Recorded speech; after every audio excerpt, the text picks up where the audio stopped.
আমার প্রশ্ন হলো, শেখ হাসিনা কি বেঁচে আছে নাকি মারা গেছে?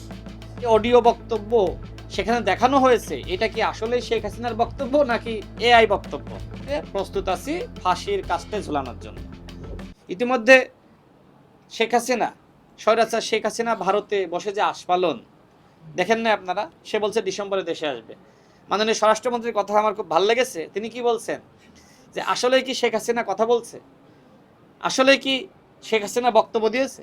এ বিষয়ে আমি বলি, দেখেন, মানুষের মনে প্রশ্ন যে ভারতে যে প্রেস ব্রিফিংটা হলো সেখানে সরাসরি শেখ হাসিনা বক্তব্য দেওয়ার কথা ছিল।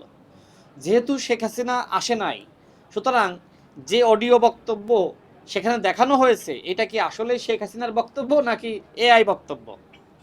এআই ভিডিও মানে অনেকে প্রশ্ন তুলছে না, এইটা কি আসলে তার কণ্ঠ নাকি এআই কণ্ঠ?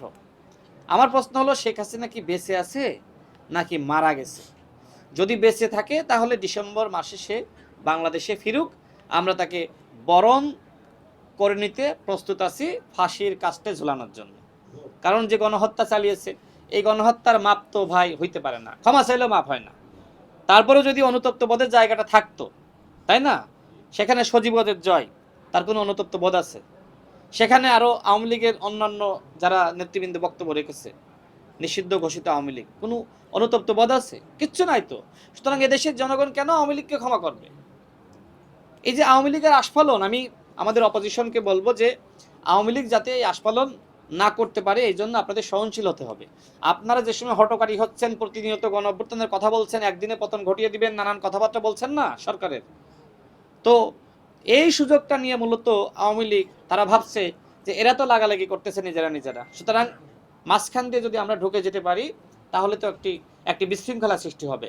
তো আমার সর্বশেষ কথা হলো যে সরকারকে নিয়ে যে ধরনের বিশৃঙ্খলা, ষড়যন্ত্র বা মিথ্যাচার করা হোক না কেন, ইনশাল্লাহ সেইটা সরকারি দল আমরা জবাব